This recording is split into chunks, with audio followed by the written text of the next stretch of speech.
The trade route known as the backdoor to the West has officially shattered U.S. market defenses. A fiscal breach of unprecedented magnitude is currently active along the southern perimeter.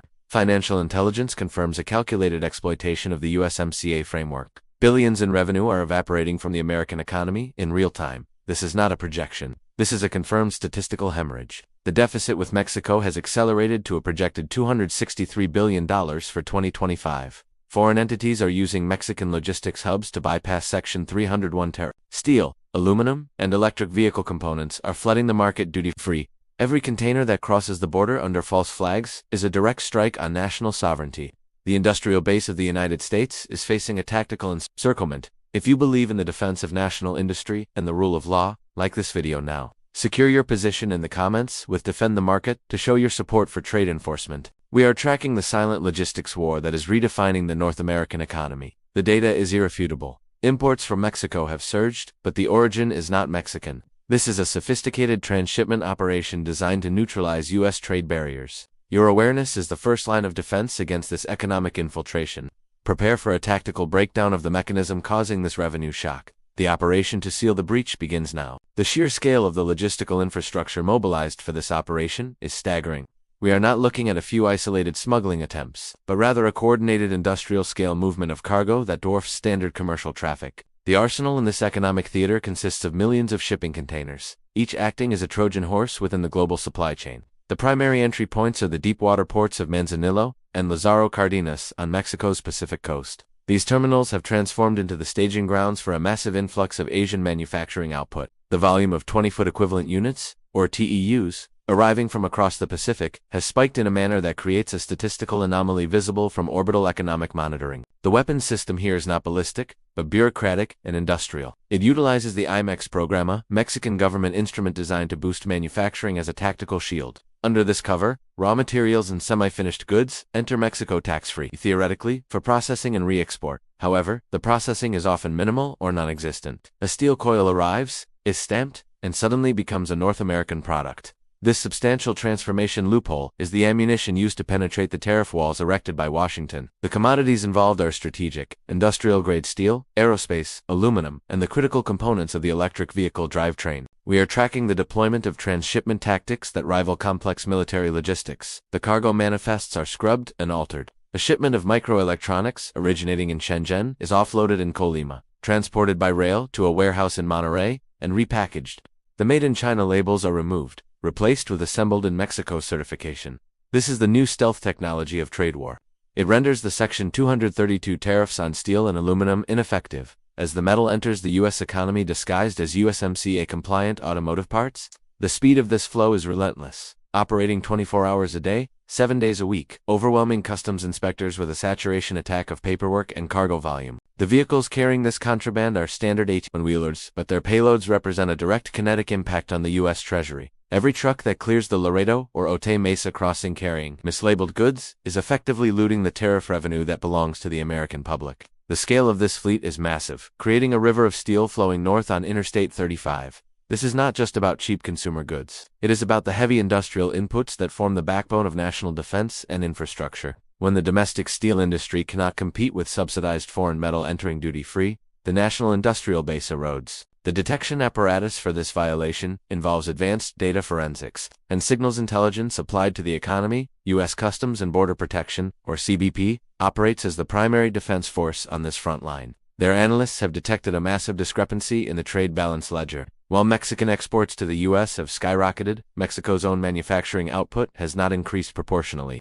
The math does not add up. The ghost production is actually foreign inventory moving through a legal wormhole. Intelligence indicates that foreign direct investment in Mexican industrial parks has surged by nearly 300% in specific sectors, yet the factories are often shell operations warehouses for cross-docking rather than genuine production lines. Surveillance of maritime traffic reveals the precursor to the land border crisis. Automatic Identification System (EIS) data from container ships shows a dense concentration of vessels arriving from East Asia, bypassing Los Angeles and Long Beach to dock in Mexican ports. This logistics flank maneuver is a deliberate strategy to avoid U.S. jurisdictional oversight. Once the container touches Mexican soil, it enters a zone of legal ambiguity. The intelligence community is now focusing on the Certificate of Origin, a document that has become the most forged paper in North American trade. Agents are finding that the producers listed on these certificates often do not exist, or are merely mail drops in Tijuana or Ciudad Juarez. The investigation deepens into the financial trails. The payment networks reveal that while the goods move north, the capital flows east. The revenue that should be circulating within the North American bloc is being siphoned off to accounts in Shanghai and Beijing. This capital flight is the blood loss of the operation. The U.S. Trade Representative has flagged the automotive sector as a critical vulnerability. The rules of origin require that 75% of a car's value be produced in North America to qualify for zero tariffs. Intelligence suggests that component suppliers are systematically overvaluing the Mexican labor contribution to artificially meet this threshold, effectively laundering the nationality of the car parts. We are now witnessing the tactical mobilization of legal countermeasures. The Enforce and Protect Act (EAPA) investigations have been activated. This is the investigative arm of CBP engaging in digital combat. They are auditing supply chains back to the raw material level. The melt and pour standard for steel is the new tripwire. If the steel was not melted in North America, it is hostile cargo. Customs laboratories are now using metallurgical analysis to fingerprint the DNA of the steel entering the country, proving chemically that the metal originated in blast furnaces thousands of miles away from the North American continent. The timeline of confrontation is set in the present, unfolding minute by minute at the ports of entry. It is 0800 hours at the World Trade Bridge in Laredo, Texas. The heat is already rising off the asphalt as a convoy of tractor-trailers stretches for miles into Mexican territory. This is the busiest commercial land crossing in the Western Hemisphere. The air is thick with diesel exhaust and the tension of inspection. Lane 4 is flagged for a code red intensive exam. A specific shipment of automotive chassis parts has triggered the targeting algorithm. The vehicle is pulled from the flow of traffic, isolated in a secondary inspection bay. Inside the command center, screens flicker with X-ray imaging from the non-intrusive inspection E-systems. The density scans reveal anomalies. The manifest claims the cargo is uniform steel bracketing, but the spectral signature suggests a different alloy composition. The CBP officers, equipped with laser-based material analyzers, move in to physically engage the cargo. They cut the seals. The sound of the bolt cutters snapping the metal lock echoes in the concrete bay. The doors swing open, revealing crates of pristine industrial components. But the packaging is wrong. The wood pallets are treated with chemicals not approved for North American use.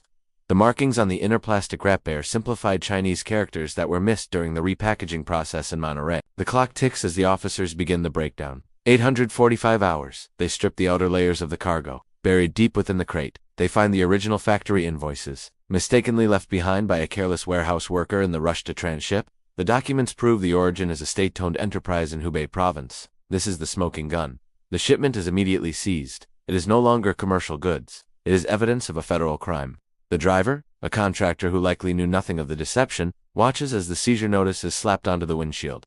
This single truck represents a loss of $250,000 in evaded duties, stopped cold at the line. Simultaneously, in Washington, D.C., the diplomatic secure lines are buzzing. It is 1000 hours Eastern Standard Time. The Office of the United States Trade Representative is in an emergency session. The data from the border seizure is uploaded instantly to the mainframe. The pattern is confirmed. This was not an error. It was a probe, a test of the perimeter defenses. The response must be strategic. The decision is made to apply pressure on the Mexican counterparts.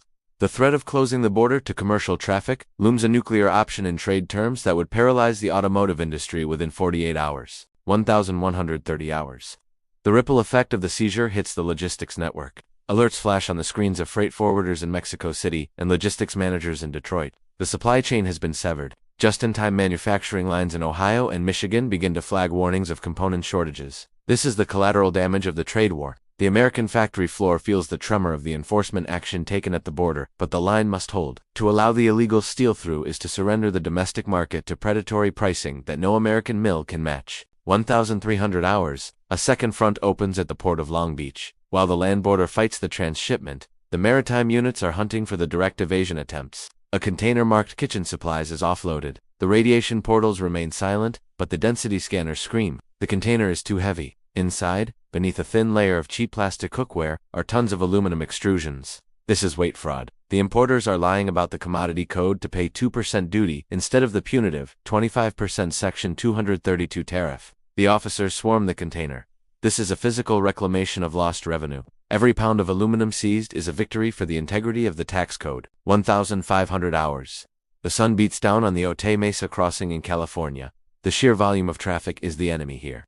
For every truck stopped, 10,000 pass through. The officers are fighting a numbers game. They rely on the automated commercial environment ACE system to filter the threats. The algorithm flags a new company, registered only 3 weeks ago, importing high-value electronics. It fits the profile of a burner importer, a shell company created to import one massive shipment and then dissolve before the audit team can knock on the door. The truck is intercepted. The driver is nervous. The canine unit alerts to the vehicle not for drugs, but for currency. Hidden in the cab is $50,000 in undeclared cash, the payment for the mule run. The layers of illegality are peeling back. 1,800 hours. The shift change approaches, but the operation remains at high tempo. The specialized trade enforcement teams are briefing the night crew. They have identified a new pattern. Kitting. Importers are breaking down complex machines into separate shipments of parts, sending them through different ports on different days, to be reassembled inside the U.S. This avoids the tariff on the finished machine. It is a puzzle that the analysts must solve in real time. The war room at CBP headquarters is mapping these fragmented shipments, connecting the dots between a box of gears in El Paso and a crate of motors in Buffalo. The picture emerges of a single, massive industrial entity coordinating the movement. 2,000 hours. Night falls over the border, but the floodlights turn the inspection yards into day. The relentless hum of idling diesel engines is the soundtrack of this economic standoff. The X-ray trucks' mobile scanning units are rolling down the lines of waiting trailers, creating a digital dragnet. They catch a shipment of textiles that is actually high-performance fiber optics. The misclassification is deliberate. The strategic intent is to undercut the U.S. fiber optic industry, critical for national communications infrastructure. This is not just theft. It is sabotage of future capabilities. The seizure is ordered. The perimeter holds for another night. The battle continues into the digital realm. Cyber forensics teams are tracking the electronic paper trail. They discover that the Mexican suppliers share the exact same IP addresses as known entities in Shenzhen. The digital footprint betrays the physical camouflage. This evidence is compiled into a dossier for the upcoming USMCA review. The legal team is preparing the case for a dispute settlement panel. The argument is simple. Mexico is failing to enforce the labor value content rules. The workers making these parts are not being paid the $16 hour mandated by the treaty to level the playing field. They are ghost workers in ghost factories, paid off the books to facilitate the dumping of goods. Day 20600 hours. The impact of the previous day's seizures is quantified. $3 million in goods blocked, $500,000 in potential revenue secured. But the intelligence indicates that for every container stopped, 3 more slip through the green lane.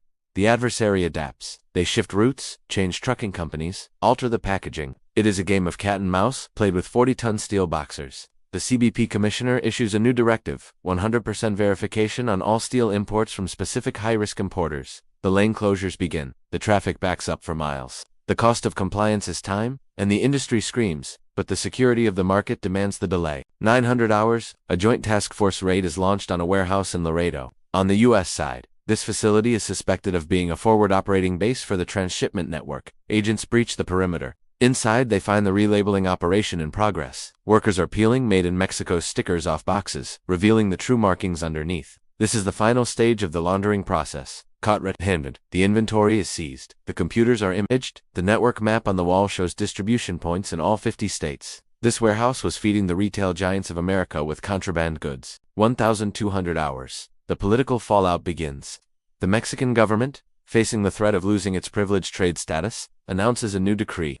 They will impose immediate 50% tariffs on steel and aluminum from countries with which they do not have a trade agreement. This is a direct response to the U.S. pressure. It is a diplomatic victory, a forcing of the hand. The back door is being slammed shut from the other side, but enforcement is key. A decree is just paper. The officers on the line know that the physical flow must be stopped to make the law real. 1,400 hours. The focus shifts to the rail yards. A train stretching 2 miles long crosses into Eagle Pass. It is carrying hundreds of automobiles. The manifests claim they meet the 75% regional value content, but audit teams have flagged the batteries. The lithium-ion cells are the most expensive part of the EV. If the cells are Chinese, the car is effectively Chinese. The train is halted. A specialized team climbs aboard the rail cars. They are dismantling a battery pack on a sample vehicle. They check the serial numbers on the cells. They trace back to a factory in Fujian. The entire train load is non-compliant. The tariff bill for this single train will be in the millions. 1,600 hours. The market reacts. The spot price of domestic steel ticks upward as the cheap, illegal supply is choked off. American mills announce they are firing up idle blast furnaces. This is the tangible result of the enforcement action. Jobs are returning because the cheating has been stopped. The connection between the border agent's flashlight and the steel worker's paycheck is absolute. The defense of the border is the defense of the livelihood of the middle class. 1,800 hours. The sun sets on another day of the trade war. The deficit numbers for the month are released. The gap has narrowed slightly. The hemorrhage is slowing. The tactical operations are having a strategic effect. but the pressure must be sustained. The adversary has infinite patience and vast resources. They are already planning the next loophole, the next route, the next method of concealment. The defenders must be right every time. The smugglers only need to be lucky once. The saldo of this ongoing operation is a stark realization of vulnerability. We have identified over $100 billion in goods that are potentially circumventing the intended tariff regimes. The revenue loss shock mentioned in the headlines is the sound of the U.S. Treasury being hollowed out by regulatory arbitrage. The deficit increase to $263 billion is a monument to our failure to police the supply chain adequately in the previous years. However, the tide is turning. The sheer volume of seizures, thousands of shipments per month, proves that the blind eye era is over. The strategic message is clear. The era of naive free trade is dead. It has been replaced by managed trade, enforced by the badge and the scanner. The USMCA is being stress-tested to its breaking point. The 2026 review will be the battleground, where the rules are rewritten to close these loopholes permanently. We must demand rule of origin rigidity. If we cannot certify the dirt the metal came from, it does not enter. The burden of proof must shift to the importer.